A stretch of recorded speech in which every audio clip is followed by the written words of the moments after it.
اللہ تعالیٰ نے جو اپنے بندوں کو احکام دیے، اللہ تعالیٰ نے جو ہمیں دین اسلام دیا، وہ تہذیب اور شائستگی کا نام ہے۔ نماز میں ہم با ادب طریقے سے نہا دھو کے، غسل کر کے، صاف ستھرے کپڑے پہن کے، خوشبو لگا کے آتے ہیں۔ چیخنے چلانے کی اجازت نہیں ہے نماز میں، میلے کچیلے کپڑے پہننے کی اجازت نہیں ہے، اور ایک ڈسپلن کے ساتھ صفوں میں صف بنا کے کھڑے ہوتے ہیں۔ ذکر جب ہم کرتے ہیں تو اللہ کے نبی نے جہرن ذکر کو پسند نہیں کیا، آہستہ اللہ کا نام لو، آہستہ، تاکہ دیکھنے میں دیوانے نظر نہ ہو، آہستہ ذکر کرو۔ زکوٰۃ کا نظام دیا، انتہائی شائستگی کے ساتھ پیسے نکال کے کسی غریب کے ہاتھ میں تھما دو۔ لیکن دنیا میں جب بھی کوئی کسی سے محبت کا دعویٰ کرتا ہے تو کبھی کبھی اس پہ دیوانے پن کے اثرات بھی ظاہر ہوتے ہیں، کبھی کبھی جنون اور دیوانگی بھی اس پہ سوار ہوتی ہے۔ ایسا محبوب جو ہمیشہ ڈسپلن سے آئے اور ایک نظم و ضبط کے مطابق اپنی محبوبہ کو ٹائم دے کے واپس چلا جائے، ایسے محبوب سے محبوبہ کو تھوڑے دنوں میں نفرت شروع ہو جاتی ہے کہ محبت میں بھی نظم و ضبط نہیں چھوٹتا ان کا۔ دیوانگی جو ہے، دیوانہ ہو جانا محبت میں، یہ بھی محبت کی ایک علامت ہوتی ہے۔ اللہ تعالیٰ نے نماز دی، نظم و ضبط ظاہر ہوتا ہے نماز سے، ضبط کرنے کا حکم ہے۔ زکوٰۃ، روزہ، یہ سارے وہ احکام ہیں جس سے دیوانہ پن ظاہر نہیں ہوتا۔ حج ایک اللہ نے ایسی عبادت دی جو شروع سے لے کر آخر تک دیوانگی اور مجنون اور جنون کا نام ہے۔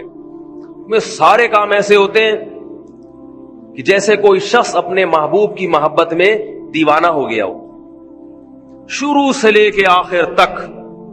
حج کی ابتدا ہوتی ہے احرام باندھ کے، تلبیہ پڑھ کے، لبیک اللہم لبیک لا شریک لک لبیک ان الحمد والنعمت لک والملک لا شریک لک۔ رسول اللہ صلی اللہ علیہ وسلم نے ارشاد فرمایا کہ جبریل علیہ السلام میرے پاس آئے اور مجھے حکم دیا کہ میں خود بھی اور میرے ساتھی جو میرے ساتھ حج کریں گے، عمرہ کریں گے، ان کو بھی حکم دوں کہ جب میں لبیک اللہم لبیک کہوں تو اپنی آواز کو اونچا کروں، آہستہ آواز سے نہ پڑھوں۔ چیخنا، چلانا، آوازیں اونچی کرنا، یہ دیوانوں کا کام ہے یا نہیں ہے؟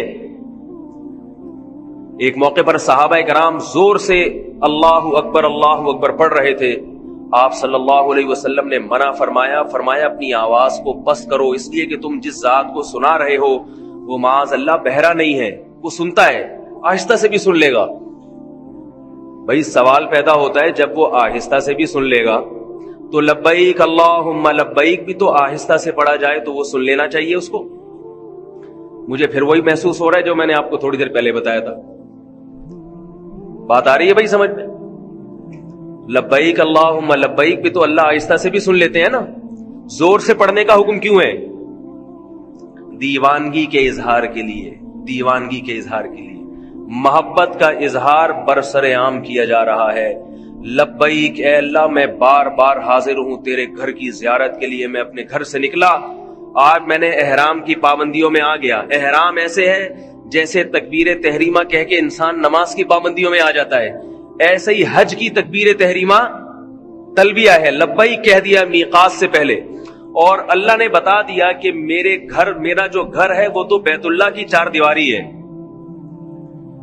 لیکن چوکھٹ کے بھی آداب ہوتے ہیں۔ آپ صدر مملکت سے اسلام آباد ملنے کے لیے ان کے گھر پہ جائیں، گھر جانے سے پہلے ہی بہت کچھ شروع ہو جائے گا، اسلام آباد کے بارڈر پہ ہی چیکنگ شروع ہو جائے گی، یہ ممنوع چیزیں نکال کے باہر رکھیں۔ اس کے بعد پھر آپ پہ خوف کے آثار طاری ہوتے چلے جائیں گے، بھئی اسمبلی ہاؤس قریب آ رہا ہے۔ اللہ رب العزت کا گھر بہت سیدھا سادہ 4 دیواری، نہ اس میں صوفے، نہ اس میں سونا، نہ چاندی، کچھ بھی نہیں ہے۔ بتا دیا میرا گھر ہے، جس کو قبول کرنا ہے اسی طرح کر لے، جس کو قبول کرنا ہے، ماننا ہے، اسی طرح مان لے۔ عبادت گاہ تو ایسی ہونی چاہیے نا، سونے کی بنی ہوئی ہونی چاہیے، اس میں خوب ہیرے جواہرات کے کام ہونے چاہیے، خوب اللہ کا گھر تو ہمارے گھر جب 1000 گز کے ہوتے ہیں تو اللہ کا گھر تو کم از کم 4000 گز کا ہونا چاہیے تھا. کیا خیال ہے بھائی؟ اللہ نے اپنا گھر کیسا بنایا؟ بمشکل کتنے گز کا ہے بھائی؟ بیت اللہ کتنے میٹر ہے؟ چند میٹر ہے، چند گز ہے. یعنی اتنا پلاٹ اگر ہم یہاں خریدنا چاہیں تو غریب سے غریب آدمی بھی آسانی کے ساتھ خرید سکتا ہے.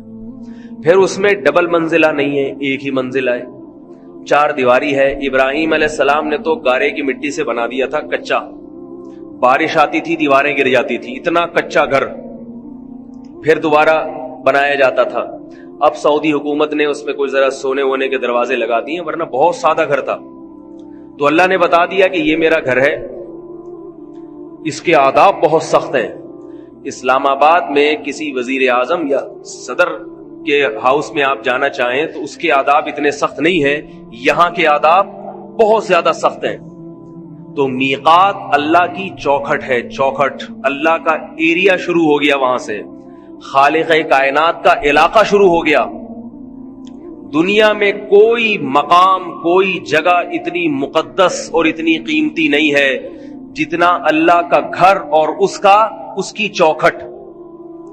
اس لیے اس کے آداب بہت سخت ہیں. یہ مسئلہ خوب سمجھ لیجئے کہ جو شخص بھی مکہ جانے کا ارادہ کرتا ہے کسی بھی نیت سے، چاہے تجارت کے لیے جا رہا ہو، چاہے اپنے کسی رشتہ دار سے ملنے کے لیے جا رہا ہو، شریعت کا حکم ہے کہ وہ میقات کو احرام کے بغیر کراس نہیں کر سکتا.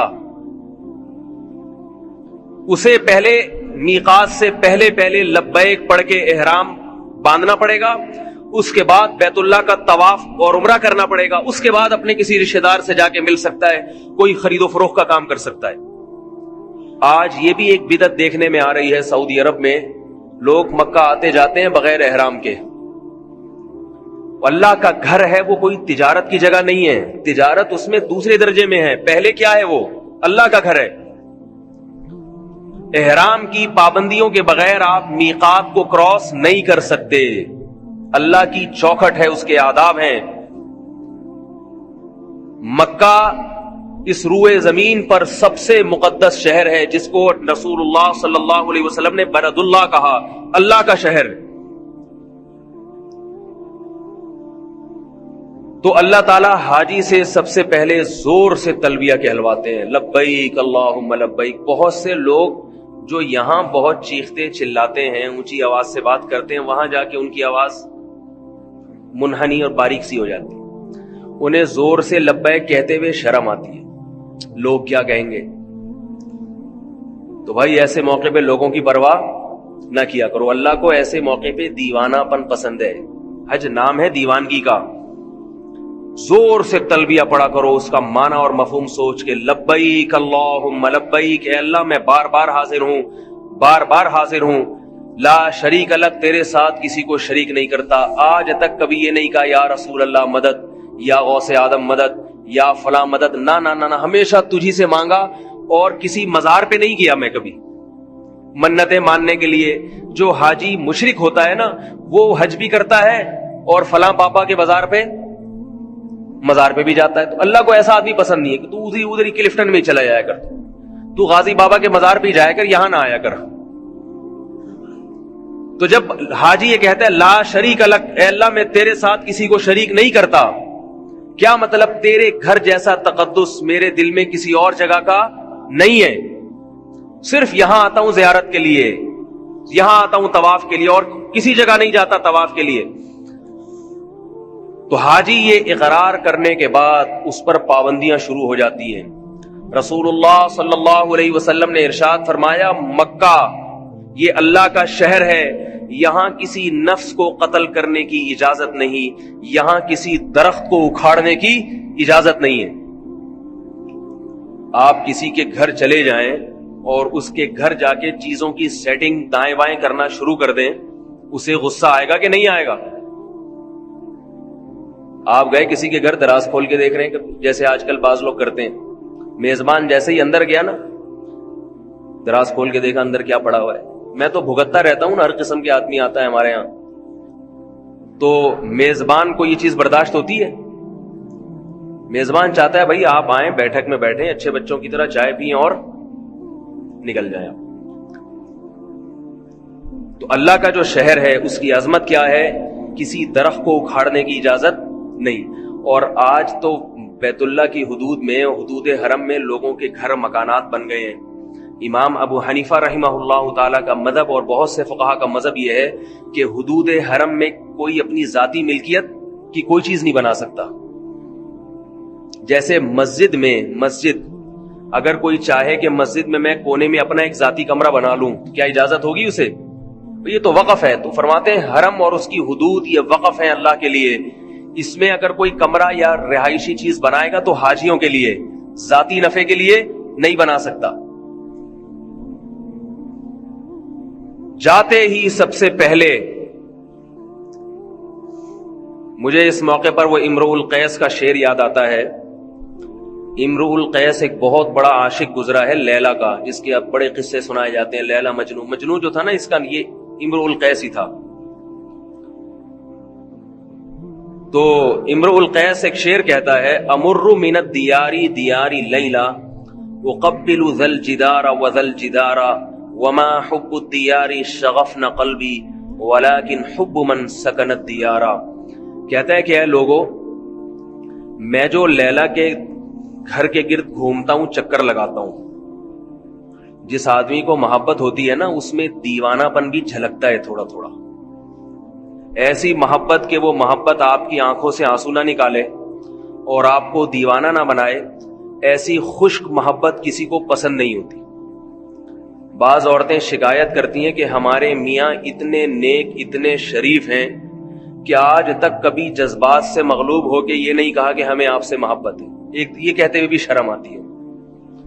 البتہ خرچے پورے کرتے ہیں، وقت پہ ساری چیزیں لا کے دے دیتے ہیں، سارے حقوق، ساری ذمہ داریاں، مگر یہ کہ ان کی میں ایسا نہیں کبھی خوش ہو کے کوئی گفٹ دے دیں، جذبات میں آ کے کہہ دیں آپ سے محبت ہے. ان کو یہ کہتے ہوئے شرم آتی ہے. تو یاد رکھو، جیسے دنیا میں جب کوئی کسی سے محبت کرتا ہے تو وہ چاہتا ہے میرے محبوب میں کچھ جذبات بھی ہونے چاہیے، کچھ تھوڑی سی جذباتیت بھی جھلکنی چاہیے. تو اللہ بھی یہ چاہتے ہیں کہ میرے بندوں میں کچھ محبت کے جذبات بھی ہونے چاہیے. تو وہ امرؤ القیس جو شاعر ہے نا، وہ کیا کہتا ہے؟ امر من الدیار دیار لیلا، لوگوں میں لیلا کے در و دیوار کے قریب سے گھومتا ہوں، گشت کرتا ہوں. وقبل ذا الجدار وذا الجدار، کبھی اس دیوار کو چومتا ہوں، کبھی اس دیوار کو چومتا ہوں. اب لوگوں کو تو سوال اشکال ہوگا نا، جن کے دل میں محبت نہیں ہے لیلا سے، ان کو تو اشکال ہوگا کہ اس کا دماغ خراب ہے، سارا دن گلی کے چکر لگاتا رہتا ہے اور سارا دن کبھی اس دیوار کو چوم رہا ہے، کبھی اس دیوار کو چوم رہا ہے. اب جس کے دل میں لیلا سے محبت نہیں ہوگی، بتاؤ اس کو اشکال ہوگا کہ نہیں ہوگا؟ لوگ پوچھیں گے بھائی تیرا دماغ خراب ہے، کیا چاہیے تجھے؟ وہ جواب میں کہ لیلا چاہیے. تو کہ لیلا چاہنے کے لیے دیوار کو کیوں چوم رہا ہے؟ ادھر کیوں کھڑا ہے، ادھر کیوں کھڑا ہے؟ ہمارا دور ہوتا تو ہم کہتے بھائی مس کال دے کے بلا لو، ایس ایم ایس کر لو، واٹس ایپ پہ بات کر لو، ادھر ادھر گشت کرنے کی ضرورت کیا ہے؟ اور اگر کوئی ذریعہ نہیں ہے تو جاؤ گھر جا کے آرام کرو. لیلا نے تو اپنا دیدار کرانا نہیں ہے، تو اپنا ٹائم ضائع کر رہا ہے، دھوپ میں پسینہ بہا رہا ہے، کیا فائدہ اس کا؟ تو شاعر یہی جواب دے رہا ہے، ان اشکالات کا جواب دے رہا ہے کہ لوگوں تمہیں لیلا سے محبت نہیں، تمہیں محبت کا پتہ نہیں ہے کہ محبت کیا کچھ کراتی ہے انسان سے. جس کو نہیں ہے اس کی سمجھ میں نہیں آئے گا، جس کو ہے وہ سارے یہ کام بغیر سمجھے کرنا شروع کر دے گا جو میں کر رہا ہوں. کہہ رہے امر من الدیار دیار لیلا، میں لیلا کے در و دیوار کے قریب سے گھومتا ہوں. اقبل ذا الجدار وذا الجدار، کبھی اس دیوار کو چومتا ہوں، کبھی اس دیوار کو چومتا ہوں. وما حب الدیار شغفن قلبی، لوگوں اتنا احمق اور اتنا بے وقوف نہیں ہوں کہ دیواروں سے محبت ہو گئی ہے، مجھے عشق ہو گیا ہے. دیوار سے، مٹی اور گارے سے کبھی کسی انسان کو محبت نہیں ہوتی. ولیکن حب من سکن الدیار، اصل بات یہ ہے کہ ان دیواروں کے پیچھے میرا محبوب رہتا ہے، اس محبوب سے محبت نے مجھے ان دیواروں کو بھی میری نظر میں محبوب بنا دیا ہے. کیونکہ ان دیواروں کی نسبت کس طرف ہے؟ اس محبوب کی طرف ہے. انسان کو جس سے محبت ہوتی ہے اس کی ہر چیز اور ہر ادا سے محبت ہونے لگتی ہے. اور اگر نہیں ہے محبت, اس کا مطلب اسے اس انسان سے ہی محبت نہیں ہے. ساری زندگی جو یہاں 5 نمازیں پڑھتا رہا, اللہ کے گھر میں سجدہ کرتا رہا, رمضان کے روزے رکھتا رہا, اسے جب یہ علم ہوتا ہے کہ میرے رب نے مجھے اپنے گھر کی زیارت کے لیے بلایا اور وسائل دے دیے. بلاتے تو اللہ سب کو ہیں, کسی کو آنے کی طاقت دیتے ہیں, کسی کو نہیں دیتے, تو وسائل دے دی اللہ تعالیٰ نے. تو اسے بیت اللہ کے طواف میں وہ مزہ آتا ہے جو امرؤ القیس کو لیلا کے در و دیوار کے گرد چکر لگانے میں مزہ آ رہا تھا. اس سے بھی زیادہ مزہ آتا ہے. بیت اللہ کا طواف یہ دیوانگی کا ایک اظہار ہے, محبوب کے در و دیوار کے گرد گھومنا, چکر لگانا. اور عجیب بات ہے, علماء نے بیان کیا ہے کہ جب آپ مسجد میں آئیں, حدیث میں آتا ہے کہیں بھی مسجد میں جائیں تو تحیت الوضو, تحیت المسجد پڑھے پہلے 2 رکعت, ہے نا. لیکن جب آپ مسجد حرام میں جائیں گے تو تحیت المسجد نہیں ہے. مسجد حرام میں تحیت المسجد نہیں ہے, کیونکہ مسجد حرام کی سب سے بڑی عبادت بیت اللہ کا طواف, یہی تحیت المسجد ہے. سب سے پہلا کام مسجد حرام میں داخل ہونے کے بعد کیا کرنا ہے؟ بیت اللہ کا طواف, بیت اللہ کا طواف کرنا ہے. سب سے محبوب عبادت. اس طواف کے بغیر نہ حج قبول ہوگا نہ عمرہ قبول ہوگا. اور طواف کے بعد سعی ہے. حضرت ہاجرہ رضی اللہ تعالی عنہا نے اللہ کے لیے قربانی دی تو اللہ تعالی حاجی کو چکر لگواتے ہیں وہاں پہ. یہ بھی دیوانگی ہے, کیونکہ حضرت ہاجرہ اللہ کی محبت میں دیوانی ہو گئی تھی. کوئی عورت اپنے بچے کو کسی کی محبت میں جنگل میں رکھنے کے لیے تیار نہیں ہوتی. آج تک آپ نے کسی محبوب کو دیکھا؟ یہ جو بھوک ہڑتال کرتے ہیں نا, یہ چپ کے کھا رہے ہوتے ہیں. بھوک ہڑتال کر کے بیٹھے, جب کیمرے کے سامنے بسکٹ نہیں ہوتے, باقی جیسے ہی کیمرہ ہٹا چلو بھائی شروع. مرتا کوئی نہیں ہے, کسی کی محبت میں بھوک سے مرنے کے لیے کوئی تیار نہیں ہوتا. حضرت ہاجرہ اپنے دودھ پیتے بچے کے ساتھ بیت اللہ میں موت کے لیے تیار تھی, موت کے لیے. حضرت ابراہیم علیہ السلام نے کیا فرمایا جب چھوڑ کر جا رہے تھے؟ تو حضرت ہاجرہ نے پوچھا, صحیح ہے بخاری کی حدیث ہے, بار بار پوچھ رہی ہیں آپ ایسا کیوں کر رہے ہیں؟ حضرت ابراہیم علیہ السلام جواب نہیں دے رہے. فرمایا صرف یہ بتا دیں کہ یہ آپ کی طرف سے ہے یا اللہ کی طرف سے. تو حضرت ابراہیم نے فرمایا اللہ کی طرف سے. حضرت ہاجرہ نے فرمایا اذا لا یضیعنا, پھر اللہ ہمیں ضائع نہیں کرے گا. اللہ کو حضرت ہاجرہ کی قربانی کتنی پسند آئی. صفا اور مروہ کے پہاڑ پہ دوڑی ہیں تو حاجی کا حج قبول نہیں ہوتا. محمد صلی اللہ علیہ وسلم بھی صفا اور مروہ کے پہاڑ پہ دوڑے ہیں, حضرت ابو بکر بھی دوڑے ہیں, حضرت عمر بھی دوڑے, حضرت عثمان بھی, حضرت علی بھی, عبداللہ ابن مسعود بھی, عبداللہ ابن عمر بھی, بڑے بڑے صحابہ, تابعین, امام ابو حنیفہ بھی, امام شافعی بھی, امام احمد ابن حنبل بھی, امام مالک بھی, امام بخاری بھی, امام مسلم بھی, جنید بغدادی بھی, شیخ عبد القادر گیلانی بھی. کوئی ولی اللہ ایسا نہیں ہے جو بیت اللہ کی زیارت کے لیے گیا ہو اور حضرت ہاجرہ کی طرح پہاڑ پہ اس نے دوڑ نہ لگائی ہو, کیونکہ اس کو معلوم ہے کہ میرا حج اور عمرہ قبول نہیں ہوگا جب تک کہ میں یہاں چکر نہیں لگاؤں گا. کیوں میرے بھائی؟ اللہ بتاتے ہیں کہ اللہ کے ہاں قربانی کی قدر ہے. قربانی کی, ایک عورت نے اللہ کی خاطر اپنی اور اپنے بچے کی قربانی دی, اللہ نے اس کی قربانی کو کیسا اللہ نے اس کی قربانی کی قدر کی ہے. تو بیت اللہ جب صفا اور مروہ کی بھاجی دوڑ لگاتا ہے, چکر لگاتا ہے, اس کے دماغ میں یہ تصور ہونا چاہیے اور یہی تصور رکھ کر اس کو وہاں دعا مانگنی چاہیے. طواف کے دوران کوئی مسنون دعا نہیں ہے, کوئی مسنون عبادت نہیں ہے. طواف خود ایک عبادت ہے, لیکن صفا اور مروہ پہ چکر لگا کے جب آپ کنارے پر پہنچتے ہیں, رسول اللہ صلی اللہ علیہ وسلم نے اس موقع پر بہت لمبی لمبی دعائیں مانگی ہیں. ہم نے اپنے بزرگوں کو, اکابر کو دیکھا ہے اور سنا ہے کہ صفا اور مروہ پہ اتنی زیادہ دعائیں مانگتے ہیں کہ جب تک ان کی ٹانگوں میں درد نہیں ہو جاتا اور چکر آ کے گرنے نہیں لگتے, اس وقت تک وہ دعا مانگنا ختم نہیں کرتے. کیوں؟ وہاں اللہ کو یہ واسطہ دیا جاتا ہے کہ اے اللہ یہ معمولی مقام نہیں ہے، یہاں تیری ایک بندی نے بہت بڑی قربانی دی تھی. اور دیکھو اللہ کی حکمت دیکھو. اللہ چاہتے حضرت ہاجرہ نے جب قربانی دی، ابراہیم علیہ السلام انہیں چھوڑ کر آ گئے، اللہ اسی وقت پانی کا چشمہ پیدا کر سکتے تھے کہ نہیں کر سکتے تھے؟ قربانی تو ہو گئی، شوہر تو چلا گیا چھوڑ کے، ہو گئی قربانی، یقین آ گیا اللہ کو کہ بس یہ موت کے لیے تیار ہے. لیکن اللہ نے حضرت ہاجرہ کو پریشانی میں ڈالا، چکر لگوائے ان سے. کیوں؟ اللہ بھی اپنے بندوں سے جذباتی محبت کرتے ہیں، اللہ بھی اپنے بندے کو تھوڑا تڑپانا چاہتے ہیں، اللہ بھی اپنے محبوب کو تھوڑا سا تکلیف میں ڈالنا چاہتے ہیں. کیوں؟ اللہ بھی یہ دیکھنا چاہتے ہیں کہ میری محبت میں یہ ذرا دیوانہ تو ہو، پاگلوں کی طرح دوڑے تو صحیح. اللہ کو بھی مزہ آتا ہے اس سے، اللہ بھی یہ منظر دیکھ کر خوش ہوتے ہیں. ورنہ اللہ کے لیے کوئی مشکل نہیں تھا. ادھر حضرت اسماعیل نے رونا شروع کیا، ادھر اللہ تعالیٰ چشمہ پیدا کر دیتے. 7 چکر لگوائے اللہ نے حضرت ہاجرہ سے صفا اور مروہ کی پہاڑی پر، اور ان کے صبر کا امتحان بھی لیا اور ان کو آزمایا، ان کو رلایا، ان کو پریشان کیا. اس کے بعد اللہ نے زمزم کا چشمہ جاری کر دیا. 4000 سال گزر گئے ہیں، وہ چشمہ رکنے کا نام نہیں لے رہا. بتاؤ دنیا میں کوئی ایسا چشمہ جو اتنے پریشر سے پانی پھینک رہا ہو، اتنی طاقت اور قوت کے ساتھ؟